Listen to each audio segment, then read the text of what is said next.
Good morning to you, Mr. Chandrasekhar. Thank you very much for joining me for this next half hour to discuss India in the age of the Wuhan virus pandemic. To introduce you, I wanted to say that you are, of course, an Indian member of parliament representing Bengaluru city in the state of Karnataka. Your career has spanned from being a design engineer and microprocessor architect at Intel in the Silicon Valley in the US, to setting up one of India's earliest cellular companies and pioneering telecom in India. You are also a technology investor and strategist, as well as a highly political and public figure in India. You are today one of India's most involved politicians in issues of economy, governance, and technology. For the first 12 years of your political career, you were an independent member of parliament, but loosely aligned to the center-right BJP. In your third term as an MP from April 2018, you have become a member of the BJP. You are also a trustee of the Hudson Institute, and I could think of no better person to speak to tonight about the topic of India and how it is faring in the pandemic and the implications of this crisis for India's future, for the future of Indo-US relations, for India's economic growth, for its reemergence in the 21st century, and for Asian geopolitics writ large. To begin, I wanted to ask you about the government of India's response to the pandemic. As we know, the government issued a strict nationwide lockdown on March 22nd, shutting down all businesses and directing people to stay at home. I cannot imagine what it must be like for a country as energetic and teeming with people as India to be under this situation. And I wanted to ask you how the public is responding to this, and also how you think the government's approach has performed in dealing with this crisis. So, Eric, thank you for having me, and thank you for that warm introduction. I think to your question about how India has responded, I think we have responded under Prime Minister Narendra Modi very decisively and very quickly. And if you look back at the chronology of other nations and what other nations have done, we have responded, much more with clarity in terms of what we wanted to do and how we wanted to respond. And the first 40 days were a hard lockdown, what we call a hard lockdown, which was really where almost 50 to 60% of India just came to a halt. And while that has had some economic impact, it has clearly had the effect of flattening the curve, to use that phrase, which has been used so much all over the world. We had a particular set of disadvantages going into this Wuhan virus, which is that India's healthcare system, after 7 decades, is still, let's say, not capable of handling these kinds of pandemics. The capacity, the ability to deliver to large volumes of people and large volumes of patients was very weak. And so therefore, this lockdown was necessary, and most importantly, for a nation that has never dealt with something like this. Yeah. And we've only heard historical stories about the Spanish flu, 1918, and so on and so forth. The country really came together and rallied without much of a protest, much of a murmur, to this very clear, simple, logical call from the Prime Minister to say, look, let's just protect ourselves, protect our communities, and protect our nation. Because if we don't stay home and stay safe, we have all of these other consequential effects. So I think the first 40 days went very well. We are, as you know, in the process of that easing of the lockdown. So we are in a soft lockdown till about the 15th of May. And that we are seeing how that is playing out. There are some parts of India that has really not responded terribly well to that soft lockdown or the easing of the lockdown, and there have been spikes.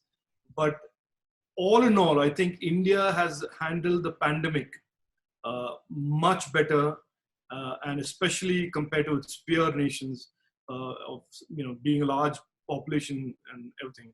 We have handled it much more decisively and much better, because we have currently about 59,000 patients all India infected, and we have very low mortality rates. And so I think we've come out of this first phase of the pandemic looking good. Good. How has the crisis affected Indian economy, and in particular the issue of generation of jobs and perhaps also the NPA crisis in the banks? Look, Eric, I think it's a no-brainer to come to this conclusion that anybody, any nation, any economy that goes through a 6 to 7 week hard lockdown will take an economic hit. And if you just do the simple math, we are a $2.8 trillion economy in 2020 March, which works out to be about 40 billion per week. So assume, and there are some studies that say that about 50% of the economy was functioning. We are still, just in terms of a pure mathematical write-down, we are still at about 140, $150 billion of loss in these 5 to 6 weeks. Now, we can recoup some of those losses if the reboot of our economy is smooth, non-disruptive, and the soft landing of the pieces of our real economy have been soft enough that pieces of the economy aren't damaged. My own prima facie view on this is that we will come out of this fairly undamaged, with some small pieces like the airline industry and the hospitality industry, hurt and impacted by this social distancing and the ban on travel. But broadly, an economy that works a lot on service industry, we have our manufacturing industry that is more or less intact, and the agricultural sector is completely untouched, as we can see today. And we are moving into a bumper agricultural season.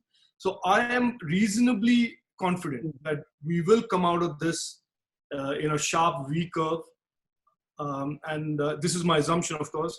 The IMF has projected that we will come out of this at about 2% growth at the end of the year, after calculating the losses of these 7 weeks. The government of India has come out with a statement as well in the last 48 hours that we are in the ballpark of about 1.5%, 2%. If that is the case, I think we would not be terribly badly off. We would be quite in a good situation. Yeah. When you think about the long-term recovery and rebound from the crisis, what role do you see technology playing? Among other things, we've seen technology deployed, particularly in different parts of Asia, in order to contain and to mitigate the viral outbreak. It's also obviously, you've given a lot of thought to how technology can be deployed to upgrade the healthcare system and other systems of governance in India. How's India thinking about this, and what might India also be able to offer the United States as we think about our long-term recovery and the deployment of technology in particular in dealing with these sorts of challenges? So, Eric, I think, we came, I mean, you know it by now, and I think the world knows it by now, that the entire, the core of this issue of pandemic management is, apart from the healthcare part, is the ability to contact trace. Especially when there are super spreaders in our society and community, the ability to rapidly contact trace, identify them, quarantine them, treat them if required. And I think technology here is playing a role. And we have launched an app, Prime Minister Narendra Modi, very quickly off the bat, understood the importance of contact tracing and the inability of conventional methods to address contact tracing, which is making phone calls and checking passports and so on. And came up with this app, and the government of India has had this app deployed for almost now 4 to 5 weeks. We have about 100 million people who've downloaded the app. So it is a force multiplier to the overall challenge of contact tracing. Now, obviously, technology in itself isn't a solution. Its technology is an enabler to the overall pandemic and the healthcare management response of the government of India. But the contact tracing ability and the force multiplier that for contact tracing that the app Arogya Setu has allowed has definitely helped, in my opinion, in keeping the numbers down, quickly identifying those who may have been contaminated or infected, and quarantining them very quickly. So in my opinion, technology has helped. And as I hear in the US, both Apple and Google are trying to embed these things into their OSs and allow contact tracing a lot more. And of course, there's this predictable debate about privacy and so on and so forth that will arise out of this. But this is fair and center. The pandemic management is the number one priority for any nation and any government that is responsible to its people. So I think the privacy arguments will have to wait till we get over the hump on the pandemic. You and I spoke a little over a year and a half ago in Tokyo about an issue that you've provided a lot of thought and political leadership on, and that is, how can we ensure that the democracies of the world, the rule of law democracies, can maintain leadership over technology? One of the issues that we had discussed was the leaky system that had emerged in the last era of globalization, which seems to have come to a halt with the pandemic, and certainly I think was coming apart even prior to that. There's been a lot done here in the United States to, if you will, plug some of the leaks in that system. Those leaks, of course, had advantaged certain predatory countries, including China, in the acquisition of technology. I was curious, though, how you think, what could democracies, what steps could they be taking at this particular moment in time to ensure that like-minded countries are able to share in the innovation and ensure their leadership in the advanced technologies of the future? So, Eric, I think one of the clear things that is going to come out of this, and I'm not big into this crystal ball thing, but I think it's inevitable that one of the big things that will come out of the coronavirus experience that all of us have been forced to go through is that we will rethink the world and the global relationships of trade and supply chain and technology relationships completely. I mean, I don't think this is only about technology. This is going to be about every country, its governments and people saying, never shall we be put through this again. Because this is not something that we want to do twice in our lifetime. We just want to do it once. We want to come out of this unscathed as much as possible and move on so that this never happens to us again. And as a consequence of that, I think there will be a thinking very akin to what I have been postulating, saying, and Hudson has been saying, many people at Hudson have been saying, that it is time for us to relook at this whole global trade regime that was put into place over decades in the name of creating equal opportunities for developing nations, but has actually worked completely the opposite way, which is that it has almost been completely monopolized and misused by some nations, and has created an imbalance of epic proportions, and more than an imbalance, it has created a lack of accountability, to the global community of nations about some nations like China. So I think this is almost going back to the drawing board for democracies like India, the US, Australia, Japan, Korea, Israel, the Western European nations, all of them, to say, look, what is it we want? What kind of a model do we want in trade, in technology, in innovation going forward? And this is not so much about China bashing. I mean, people will take this and twist this into a China bashing argument. And it is not. It is simply about our own self-interest. It is about the interest and self-interest, both national and of the democratic people of the world, about how to protect our future. And the future covers both technology, it covers manufacturing, it covers goods and services, and it covers health and security. Right. So I think all of this is on the drawing board to be redrawn, is my contention. I will continue to argue for what this, as I have argued for several months and years. And this is really now less about an ideological clash, which it was maybe some years ago, about communism versus democracies. And now it is about really the self-interest of the democratic people of the world and them having the ownership, or I don't want to use the word access, but at least control of future innovations, future technologies, future products, future manufacturing supply chains, and supply chains for services. So this is a good time, in my opinion. If there is a good thing that comes out of something bad like a pandemic, it is that there is a collective awakening of the consciousness of all of our nations to start relooking at how we operate and what the model will be going forward. And what's fundamental, yeah. On the supply chains question, as you Yes. know, decoupling has become something of a mantra here in the United States when talking about the future of the Sino-American relationship. There's now also a lot of deep thought going on in Washington and in Silicon Valley and elsewhere, asking, well, what does decoupling actually mean? How can we do it? What do we seek to achieve by it? What areas should we be focusing on? As you may also be aware, the government of Japan, in part of its strategy for developing response to the pandemic, has allocated $2.2 billion to encourage some divestment from China and to encourage onshoring of manufacturing capability.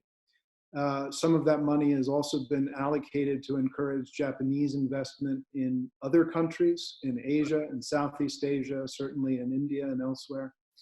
The US is, I think, very seriously thinking in this direction as well, as we begin to think about how to formulate our long-term response to the pandemic and try to design the most optimal recovery. My question for you is, this seems to be an enormous opportunity for India. And my question is, how is New Delhi thinking about this, this inflection point in the global economy? And how might it seek to take advantage of this? And what can we expect?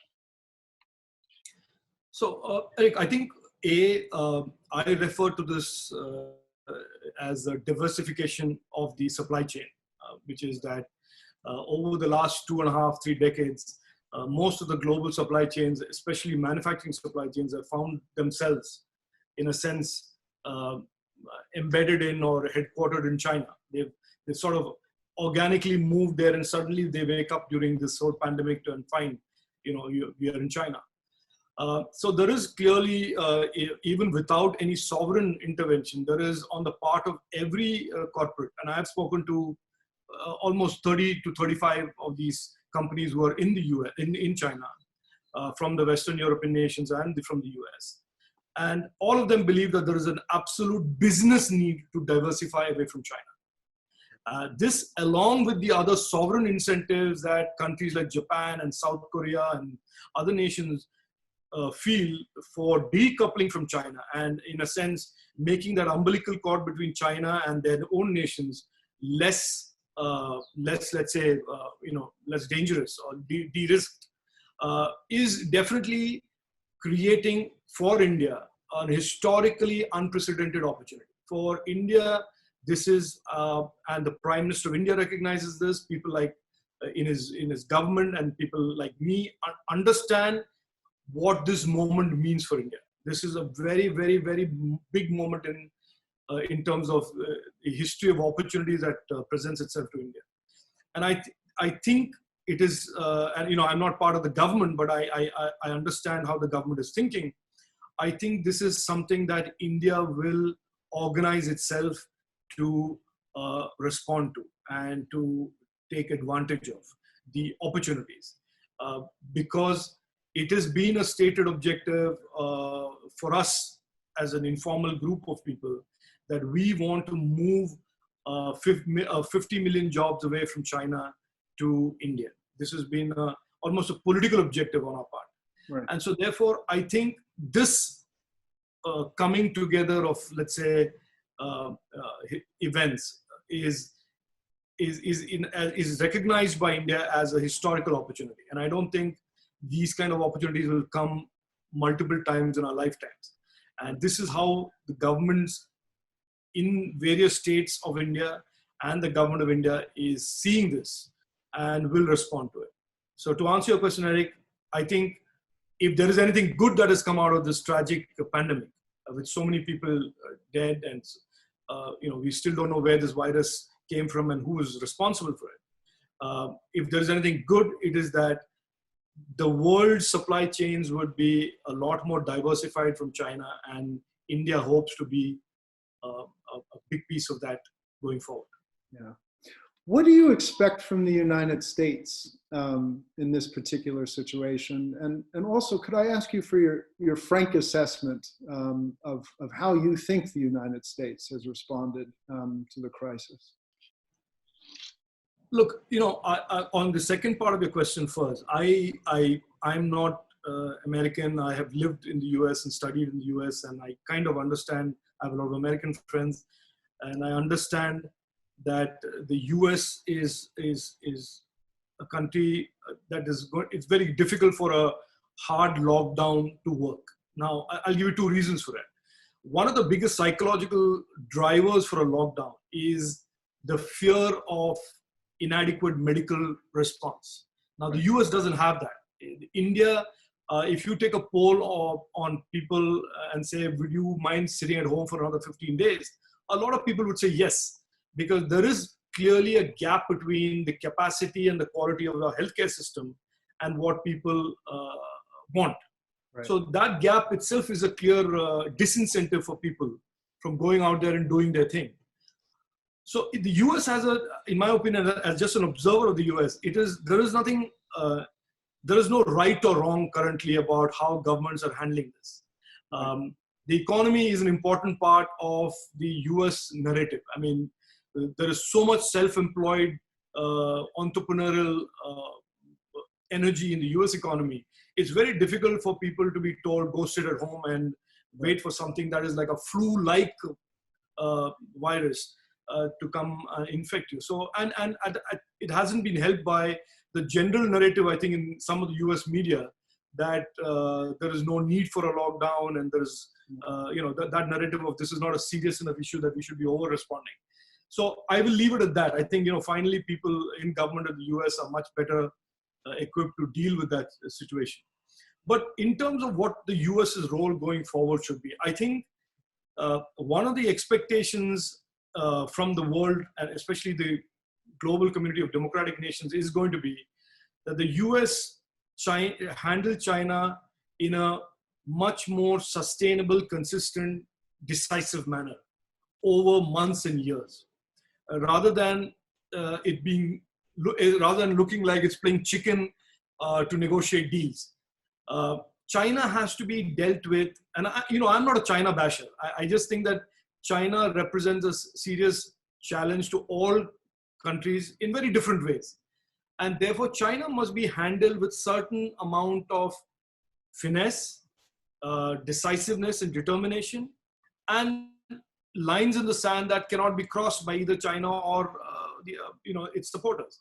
So I think a consistent approach to China, a firm approach to China, without necessarily bullying China or allowing it to be portrayed and characterized as bullying China, because that is what the Chinese Communist Party likes, to use this to reinforce its own support base internally by positioning itself as this one David versus the Goliaths of the world, which it is not. I mean, if there is a David, if there is a Goliath, it is China.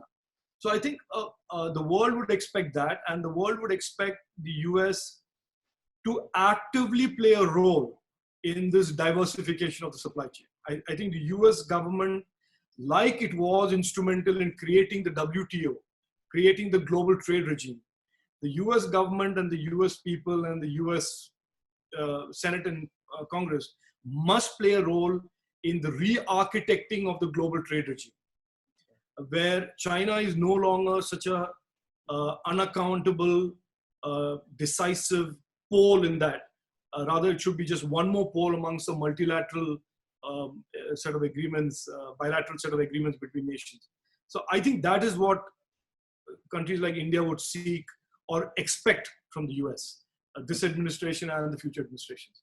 Yeah, thank you. I do wish to ask you about China specifically. I mean, as you're aware, there's quite a bit of public anger in the United States, not toward China.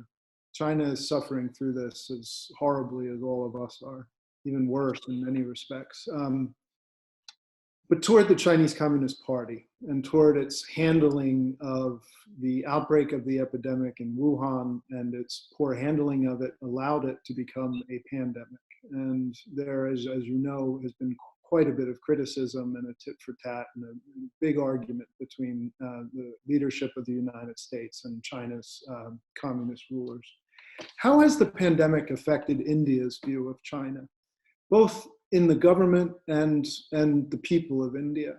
And how do you think the pandemic might affect the future of Sino-Indian relations? I mean, which are some of the most complex relations between the two largest, most populous countries in the whole world.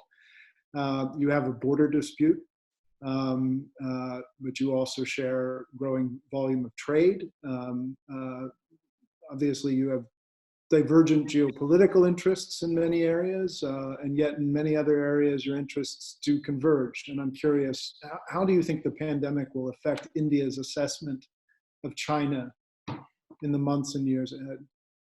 So, Eric, so the jury's out on that, but I can speculate a little bit on that. But I think to start with, the issue of accountability for this pandemic, and an investigation into where this came from, why this came, I have no doubt in my mind India will join the chorus of nations that seek answers to those questions. So this is not about, again, bashing China or, bashing the people of China. It is really a simple need for the world's countries to know what caused this. Because, the pain and the costs of this are being borne by the commonest of citizens of our countries. And in India, particularly, the most vulnerable in our societies are taking the brunt of this. And so therefore, even on their behalf, this question will need to be asked, and I think India will ask that question without China needing to balance that against some dispute or whatever. So that's point number one. Point number two, I think the scrutiny and the awareness of the Chinese Communist Party and the government of China, which has been, let us say, less than high in Indian media and amongst India's collective consciousness and in the Indian intellectual mind, will increase, has increased. Again, flowing from the same first question, people are going to ask, and people are wondering about what is China's real intention here. There are schools of thought about this being deliberate. There are, and those are not small groups of people. There are plenty of people talking about and speculating on whether this was a deliberate strategy on China's part. And there are other people that say this is just purely a question of incompetence and mismanagement by the Chinese Communist Party. So all in all, there is a set of questions and question marks about China's role and China's, the Chinese Communist Party and the Chinese government's position as an accountable, responsible institution, if you want to call it that. Right. And those are legitimate questions and that are out there on the table. Now, what are the lasting impacts of this on the Indian government's relationship with China? The Indian government's relationship with China will be driven by a lot by the Indian people's sentiments towards China. And the Indian people's sentiments towards China has turned from being neutral to ambivalent and to considering Chinese as investors and trading partners, cheap trading partners. You get the cheapest products there, you can get great credit there, you can get these untied lines of money from Chinese banks, to some serious questions about who are these people? What do they want? Are they dependable? Some reasonably fundamental questions. So that can't be good for any relationship. When there is suspicion, where there is mistrust, and there is all of these questions about the durability and dependability of a partner. So that will spill over, in my opinion, to other areas. For example, the government of India has already said that investments by countries that are our neighbors, right, which is obviously alluding to China because they are the only ones investing into India, right, will no longer be automatic. That will go through government scrutiny. Right. Because in this down market, the Chinese investment bank wanted to try and take a larger stake in one of India's strongest private banks. Right. So there is that suspicion that has come in. justifiably or unjustifiably, we will see over time. But it is really for China to do the confidence building, to come clean, build bridges. The scrap with the brouhaha with Australia clearly hasn't helped. The editorials in the Global Times and the ranting and raving about countries like Australia hasn't helped. Right. Their continued support for Pakistan and Pakistan's terrorist attacks, even in this day, does not help.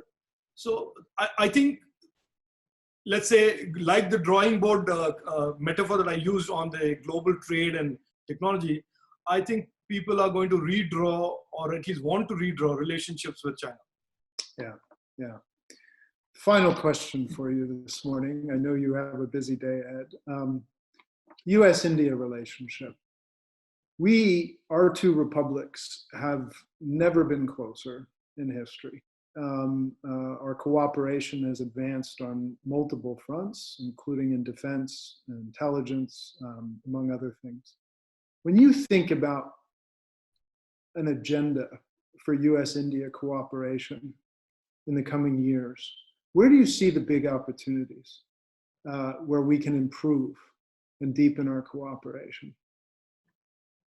So, Eric, I think the instinctive thing that the US and India had to cooperate was geopolitical insecurity, and I think that we've seen over the last few years. Where I'd like to see this go, and we've discussed this in Tokyo and we've discussed this in multiple times, is that on the re-architecting of the global economy, India and the US and democracies like Australia, Japan have to come together. We have to almost circle the wagons and come together and come up with global trade and economy 2.0. Right. So this is, in my opinion, the first priority that I would accord, let's say, this new version of the Indo-US relationship. And the second is my favorite topic. Technology is going to continue to disrupt the world and shape the world in the coming years and decades. And India and the US, along with other countries, and when I say India and the US, I mean India, US, Japan, South Korea, Australia, we have to just come together and have a strategy on how we shape, own, proliferate the technologies of the future. This cannot be left to the free market with all of its leakiness and technology proliferation that we know about. This has to be a government-led. I'm not saying governments have to manage innovation. It's not about managing innovation, managing creativity. It is about intellectual property. It's about ownership. It's about proliferation. It is about finally who shaped the technology future of the world.